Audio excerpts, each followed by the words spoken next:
দাদা এইটা কি দাম আছে? এইটা এইটা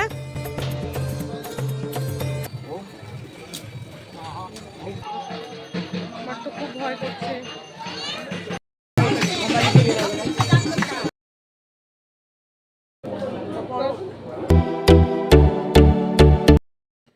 হ্যালো, আমি এখন একদম রেডি হয়ে গেছি পুরোপুরি। তার আগে তো তোমাদেরকে বললামই না কোথায় যাচ্ছি। আমরা যাচ্ছি তারাপীঠে মা তারার দর্শনে। আর যেহেতু আমার শরীর খারাপ ছিল, যেন চোখের প্রবলেম ছিল, সেই কারণে আমি মানত করেছিলাম তারাপীঠে যাবো পুজো দিতে। সেই কারণে আজকে যাচ্ছি সেই মানতটাই চোকাতে। তাহলে চলো বেরোই, ট্রেন আছে, অলরেডি লেট হয়ে গেছে। যাই, মা ওদিকে দাঁড়িয়ে আছে, চলো বেরোই তাহলে। ঘড়ির কাঁটায় বেজে সময় 5টা 20। ঠিক সেই সময় বাড়ি থেকে বেরিয়ে চলে আসি ট্রেন ধরার উদ্দেশ্যে, কারণ এখান থেকে ছিল 5টা 35-এর ডায়মন্ড হারবার লোকাল। ওখান থেকে ট্রেন ধরে চলে আসি আমাদের প্রথম গন্তব্যস্থল শিয়ালদা স্টেশন। আমরা শিয়ালদা স্টেশনে পৌঁছে গেছি।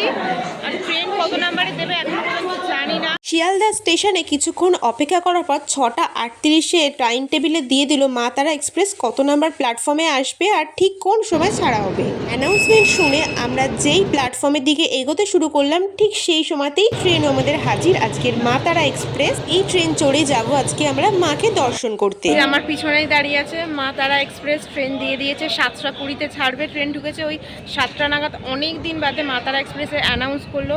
এই যে ট্রেনে আমরা উঠে পড়েছি। ফাইনালি ট্রেন ছেড়ে দিয়েছে এই যে শিয়ালদা স্টেশন থেকে।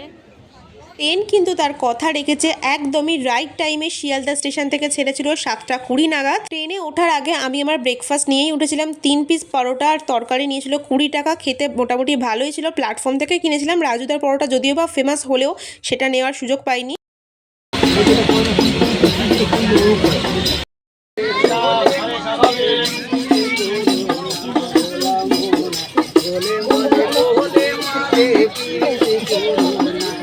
তারাপীঠ যাওয়ার জন্য যদি তোমরা এই মা তারা এক্সপ্রেসের টিকিট বুক করো, তোমরা কিন্তু একটু বোরিং ফিল করবে না, কারণ এনারা যারা ওঠেন এরা তোমাদেরকে সারা রাস্তা এন্টারটেনমেন্ট করতে করতে নিয়ে যাবেন। যে সময়টা আমরা গেছিলাম সেই সময়টা শীতকাল ছিল বলে তাই এরকম জানলার পাশে বসে রোদ পোয়াছিলাম। আমার কিন্তু শীতকালে এরকম রোদ পোয়াতে দারুণ লাগে।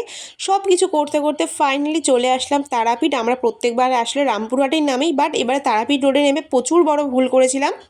এটা দেখো গাইস, পুরো ফাঁকা পুরো ফাঁকা। এখানে সব লোকজন আছে আর এখানে তারা মায়ের মন্দিরের আদলে তৈরি করা হয়েছে। প্রচুর বড় স্ক্যামের হাতে পড়েছিলাম তারাপীঠ রোডে নেবে, কারণ এখান থেকে যে সমস্ত টোটো অটোগুলো ছিল এরা রিজার্ভ ছাড়া একদমই যায় না। এটা আমরা জানতাম না। বহু কষ্ট করার পর 3টে অটো চেঞ্জ করে ফাইনালি এসে পৌঁছায় তারাপীঠে।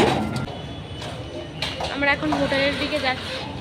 প্রতিবার তারাপীঠে আসলে আমরা এই হোটেলে থাকি। মাত্র 300 টাকাতে তোমরা পাবে এত সুন্দর বেড, তার সাথে এসি রুম, সমস্ত কিছু, গিজার, টিভি ক্যাবিনেট।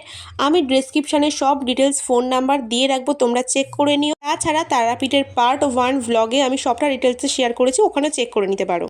আচ্ছা, তোমাদের রুম ট্যুরটা কেমন লাগলো অবশ্যই জানিও। আমরা যতবারই আসি এই হোটেলটাতে থাকি, আর এবারেও সেই হোটেলটাতেই থাকলাম। যেহেতু সেকেন্ড ফ্লোরে কাজ হচ্ছে সেই কারণে আমরা 3rd ফ্লোরে আছি। প্রত্যেকবার 201 রুম নিই, এবার 301টা নিয়েছি। আর এই ব্যালকনিটাও বেশ সুন্দর। তোমরা যদি এই হোটেলটা নিতে চাও অবশ্যই আমাকে কমেন্টস করো। আমি ডেসক্রিপশন বক্সে নাম্বার দিয়ে রাখবো। 10% ডিসকাউন্ট পাবে যদি আমার থ্রুতে তোমরা হোটেলটা বুক করো। হোটেলে তো চেকিং করে গেছি, দেন বাবা গেছে ওখানে চিকেন নিতে, মাছ নিতে, সমস্ত কিছু নিতে গেছে। নিয়ে রান্না করতে দেবে। হোটেল টাইপসের আছে, রান্না করে দেয় তাদের। কিনে দিলে কেজিতে 70 টাকা না 80 টাকা করে এরকম সামথিং নেয়, আমি ঠিক জানি না। সেটা সন্ধেবেলা তোমাদেরকে পুরো জানাবো কি চার্জ বা কীরকম কী। মানে চলো ফ্রেশ হয়ে নিই, তারপর দিন দেখা হচ্ছে। ভাই হ্যালো, এখন দেখা হচ্ছে তোমাদেরকে দুপুরবেলা লাঞ্চে। এখন আমি স্নান টান করে এখন ফ্রেশ হয়ে চলে এসেছি। নাইটি পরেছি একটা সিম্পল। এখন আমরা খাবার সব রান্না করতে দিয়েছিলাম, সেই খাবারগুলো চলে এসেছে। চলো কী কী রান্না করেছি সেগুলো তোমাদেরকে একবার দেখাই। এই যে এখানে আছে রাইস, ভাত, আর এখানে আছে মাছের তরকারি, মাছের ঝাল, আর এখানে আছে চিকেন। এই যে আমরা টোটাল 2 রকমের তরকারি আর ভাত। চিকেনটা হচ্ছে আমার আর বাবার জন্য, আর মা যেহেতু চিকেন খায় না ওই জন্য মাছ। চলো তাহলে দুপুরের লাঞ্চটা সেরে নিই, খুব জোরে খিদে পেয়েছে আমার। তারাপীঠে আজকে প্রথম দিন আমরা যেহেতু রুমে বসে লাঞ্চ করব ওই কারণে রান্না করিয়েই খাচ্ছি। একদম সিম্পল ওয়েতে রান্না করেছিলাম, প্লেন ঘরোয়া রান্না যেমন হয় ঠিক তেমনই। আমাদের হোটেলের তলাতেই রান্না করেছিল, সেটা তোমাদেরকে পরে দেখাবো কোথা থেকে রান্নাটা করিয়েছিলাম। একদমই খুব তাড়াতাড়ি 1 ঘন্টার মধ্যে সমস্ত কিছু রান্না করে দিয়েছিল, পুরো গরম গরম, খেতেও দারুণ লাগছিল। আমি 1 পিস মাছও নিয়ে নিয়েছিলাম। তোমাদেরকে বলেছিলাম কেজিতে কত করে নিয়েছিল জানাবো, বাট আমি না এখন এই মুহূর্তে একদমই ভুলে গেছি, যেহেতু অনেক দিন হয়ে গেছে ভিডিওটা আপলোড করতে। তাহলে চলো তাড়াতাড়ি করে খাওয়া দাওয়াটা কমপ্লিট করে নিই। জাস্ট ঘুম থেকে উঠলাম, এখন বাজে 6:45। বাবা মা চলে গেছে রুমে, আমি এখন পুরো একা, কারণ বাবা মা গেছে সন্ধ্যা আরতি দেখতে। 5:30 থেকে সন্ধ্যা আরতি হয় সামথিং। আমি দুপুরে লাঞ্চ টাঞ্চ করে ঘুমিয়ে পড়েছিলাম। আমার এত ঘুম পাচ্ছিল যে আমি উঠতেই পারছিলাম না। ওরা আমাকে যাওয়ার সময় ডেকেছিল, বাট আমি উঠিনি, আমার এতটা পরিমাণে ঘুম পাচ্ছিল। তাহলে এখন রেডি টেডি হয়নি, তাহলে যাই চলো, কারণ ওরা আমার জন্য ওখানে ওয়েট করছে। তাহলে রেডি হয়নি। হ্যালো, এখন আমি সুন্দর করে রেডি হয়ে গেছি, আর আজকে একদম নতুন নতুন ড্রেস পরেছি। এই কুর্তিটা একদমই নতুন, তার সাথে এই যেটা দেখছো এটাও একদমই নতুন। আর দুলটা দেখো কি দারুণ, পুরো এর সাথে ম্যাচ হয়ে গেছে। এটা অবশ্য আমার আগেই ছিল, বাট আজকে সব কিছু ম্যাচ করে আমি পরেছি। ফুল আউটফিটটা তোমাদেরকে দেখাবো কি করে জানি না, এখন তো রুমে কেউ নেই, বাবা মা চলে গেছে। এই ফুল আউটফিটটা মনে হয় না তোমাদেরকে আমি দেখাতে পারবো বলে, বাট তাই সেলফিতে এরকমভাবে একটু দেখিয়ে দিলাম। রুমের ভিতরেই একটা ছোট্ট মিরর ছিল, সেখানেই তোমাদেরকে ব্যাক ক্যামেরা করে আমার ফুল আউটফিটটা দেখালাম। আমার তো ভীষণ পছন্দ হয়েছিল। এদিকে মাও চলে এসেছে, আমরা বেরিয়ে গেছি মন্দিরে যাওয়ার উদ্দেশ্যে। জানো তো এই ভিডিওটা প্রায় 3 মাস মতো আগের আমরা আপলোড করা হয়নি।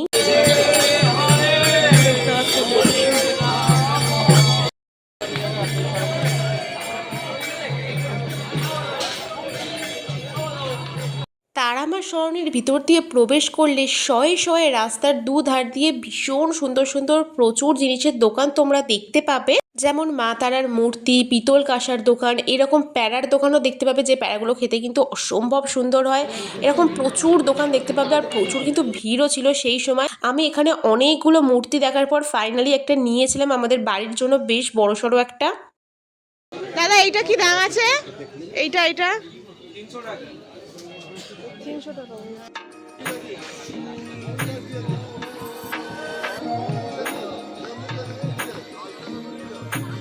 মায়ের সাথে হাঁটতে হাঁটতে পৌঁছে গেলাম শ্মশানে। রাতের তারাপীঠের মহাশ্মশান কিন্তু পরিণত হয় আলাদাই এক গর্জিত রূপে, যেটা দেখে তোমাদের অনেকেরই হয়তো গা ছমছম করে উঠতে পারে।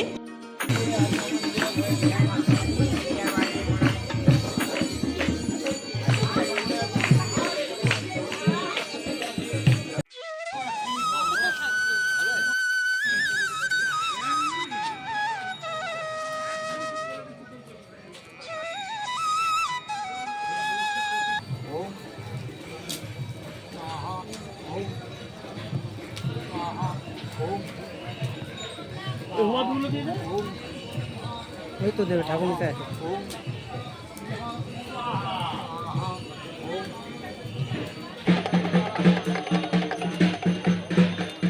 মা আর আমি এখন শ্মশানে বসে আছি। এখানে শ্মশানটা আমি পুরো ঘুরে দেখলাম, এখন একটু শ্মশানে এসে বসে আছি।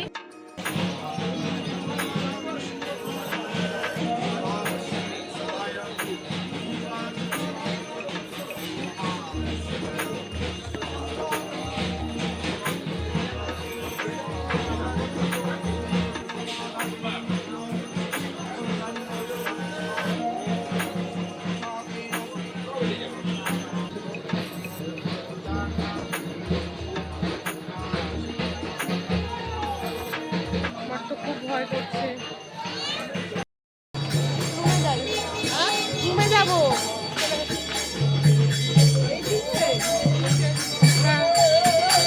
সন্ধ্যা আরতি ওই 5:30 থেকে 6টা মতো হয়। আমি যেহেতু অনেকটা সন্ধেবেলা গেছিলাম, সেই কারণে সন্ধ্যা আরতিটা আজকে আর দেখতে পাইনি, তাই শুধু শ্মশানটাই তোমাদেরকে ঘুরিয়ে দেখালাম। শ্মশান থেকে বেরিয়ে দেখি প্রচুর জিনিসের দোকান, আরও বেশি দোকান বসেছে। এখানে দেখি ভীষণ সুন্দর সুন্দর ব্যাগ ছিল, শান্তিনিকেতনের ব্যাগ। যদি গিফটিং পারপাস হিসাবে তোমরা এখান থেকে ব্যাগ নিতে পারো। যখনই যেখান থেকে যে কোনো জিনিসই কেনো না কেন একটু বার্গেনিং করে কিনো। আর এখানে দেখো পিতল কাঁসার দোকানে 2টো তারামায়ের মূর্তি রাখা আমার এত পছন্দ হয়েছিল, ভীষণ সুন্দর। আর এখানে দেখো গোপু সোনাও ছিল, আর ভীষণ সুন্দর সুন্দর পিতলের বাসনও ছিল। রাস্তা দিয়ে যখন যাচ্ছিলাম তখনই ল্যাংচার দোকানে ল্যাংচাগুলো চোখে পড়েছিল, বাট আসার সময় খাওয়া বলে ডিসাইড করেছিলাম এখান থেকে আমি আর মা দুজনে নিয়ে নিয়েছি 2 পিস করে 4 পিস ল্যাংচা দুজনে মিলে। প্রতিবার আমরা এই দোকানটা থেকে ল্যাংচা খাই। দোকানটার নাম হচ্ছে পূজারিনী সুইটস। তোমাদেরকে কালকে দেখাবো ভিডিওতে পুরো ডিটেলসে। ভালো খেতে। সমস্ত কিছু কমপ্লিট করে এখন আমরা রুমে চলে যাচ্ছি। আসার সময় যে একটা লিমকাও নিয়েছিলাম। পিছন থেকে গাড়ি আসছে, গাড়িটার পুরো ফোকাস পড়ছে ফোনের মধ্যে। দেখো লাইটটা আমি ঠিক করে মানে দেখতেই পাচ্ছি না ক্যামেরাটার দিকে। এই যে হোটেলে চলে এসেছি, সিঁড়ি দিয়ে এখন ওপরে উঠছি। আর তোমাদেরকে বলছিলাম না এই হোটেলের কাজ হচ্ছে, দাঁড়াও তোমাদেরকে দেখাচ্ছি। সব চারিদিকে জিনিসপত্র ছড়িয়ে ছিটিয়ে একাকার হয়ে আছে। এই দেখো এখানে সব কাজ হচ্ছে। আমরা যতবারই আসি এই রুমটাতে থাকি, এখন সব রুমে কাজ হচ্ছে। দেখো কি সুন্দর কাজ হচ্ছে, এদিকে সব রুমে কাজ হচ্ছে। এই যে এদিকে এদিকটায় সব কাজ হচ্ছে। আমাদের এখন ডিনার সমস্ত কিছু কমপ্লিট হয়ে গেছে। সকালবেলার যা খাবার ছিল চিকেন আর রাইস, ওটা দিয়েই ডিনার করে নিলাম, অনেকটা এক্সট্রা ছিল বলে। আই হোপ আজকে তারাপীঠের ডে 1-এর ব্লগটা তোমাদের ভালো লেগেছে। যদি ভালো লাগে অবশ্যই like, comment, share and subscribe করতে একদমই ভুলো না। আবার দেখা হবে তোমাদের সাথে অন্য একটা তারাপীঠের এক্সাইটিং ব্লগে। কালকে পুজো দিতে যাবো, অনেক কিছু তোমাদেরকে শেয়ার করবো। চলো টাটা, love you all, bye bye, good night.